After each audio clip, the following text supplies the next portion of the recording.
औज़ुबिल्लाहिमिनश्शैतानिर्रजीम बिस्मिल्लाहिर्रहमानिर्रहीम अस्सलाम वालेकुम वरहमतुल्लाहि वबरकातुहू। नाज़रीन किराम, मैं हूँ फैसल सैयद। आप मेरा यूट्यूब चैनल देख रहे हैं। उम्मीद करता हूँ आप जहाँ भी होंगे रब तआला की पनाह में आफियत से होंगे। नाज़रीन, हुकूमत ने अब कौमी सलामती कमेटी का इजलास भी तलब कर लिया और आज इमरान खान साहब को इस्लामाबाद हाई कोर्ट से बड़ा रिलीफ। सबसे पहले बात करते हैं जी, इस्लामाबाद हाई कोर्ट से इमरान खान साहब को 8 केसेस में अब बुरी ज़मानत में तोसी दे दी गई। 18 अप्रैल को अब वो दोबारा पेश होंगे। दोबारा उनके साथ जो है, आपको मालूम है, ढेर सारे केसेस अंबार लगाए हुए हुकूमत ने इमरान खान साहब को जो है जगह जगह उन्हें तलब किया जाता है। जैसा कि आजकल बात चल रही है कि एक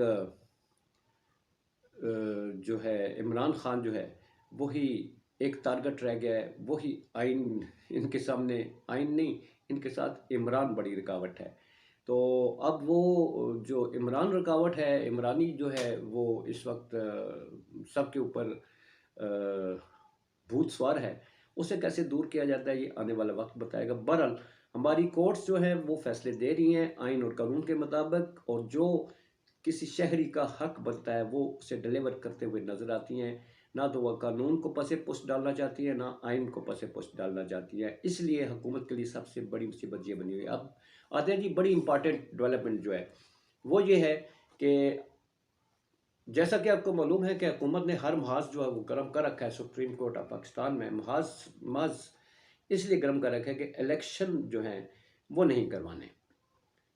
हालांकि आप देखें तो ये सो मोटो एक्शन वाला जो है उसमें जजिस का इख्तलाफ है।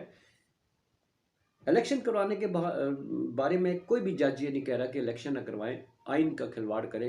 ये किसी जज की जो 15 रुकनी जो हमारे मोअज़्ज़ज़ जज हैं उनमें से कोई भी नहीं कहता कि इलेक्शन ना करवाएं।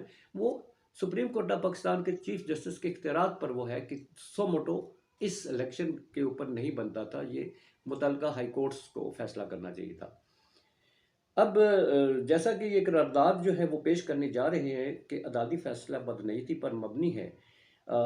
ये कौमी असम्बली में तो ला रहे हैं जहाँ कानून साजी होती है, जहाँ कानून बनाए जाते हैं, जहाँ आइन के तहफ़्फ़ुज़ के कानून बनाते हैं, आइनी अदारा है, वो आइन से खिलवाड़ करते हुए आइनी अदारे के ऊपर ही हमलावर होने के लिए इस सुप्रीम कोर्ट के फैसले को बदनीयती करार देते हुए कहाँ से अप्रूव करवाया जाएगा, इसकी तौसीक कौमी असम्बली के मेंबरान करेंगे। अब दूसरी जानब कौमी सलामती कमेटी का इजलास, आपको मालूम है कि इसमें बड़े हमारे जो बड़े अदारे हैं जिसमें आर्मी चीफ भी होंगे, चीफ ऑफ नेवल स्टाफ भी होंगे, चीफ ऑफ एयर स्टाफ भी होंगे, वो भी शिरकत करेंगे।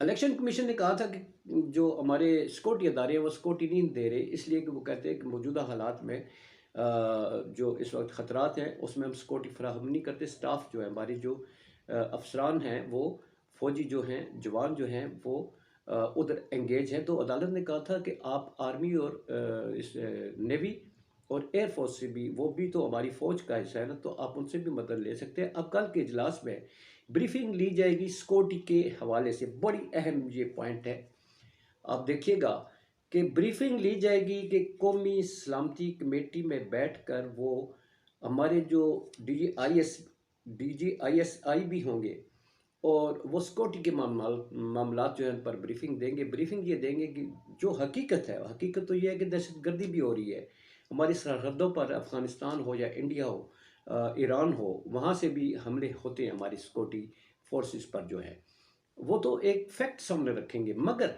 हुकूमत का मकसद इस कमेटी का इजलास बुलाने का ये है कि उनके इसी इसी ब्रीफिंग को सामने रखकर हुकूमत कहेगी जनाब के सिक्योरिटी अदारे क्लियरेंस नहीं दे रहे। हालांकि इंतखाबात के हवाले से तो कोई भी नहीं कहेगा जनाब आप इंतखाबात ना करवाएं, हम सिक्योरिटी नहीं देते। मगर हुकूमत एक स्टैंड लेगी इसी पॉइंट के ऊपर कि जनाब चूँकि हमारे मुक़्तदर हल्के भी उस मीटिंग में मौजूद थे, सिक्योरिटी अदारों के सरबराहान मौजूद थे, उन्होंने कह दिया है कि सिक्योरिटी थ्रेट्स है, इसलिए इंतखाबात नहीं हो सकते।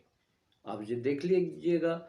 और हुकूमत बज़िद है, हमारे वज़ीर ख़ारजा देख लें, हमारे वज़ीर कानून देख लें, वज़ीर दाखिला, सब एक ही पॉइंट पर मुत्तफ़िक़ हैं कि सुप्रीम कोर्ट का फ़ैसला नहीं माना जाएगा, क्योंकि ये फ़ैसला अक़लियती फ़ैसला है और अक़लियती फ़ैसला अक्सरियती फ़ैसले पर हावी नहीं हो सकता इंतख़ाबात नहीं कराने।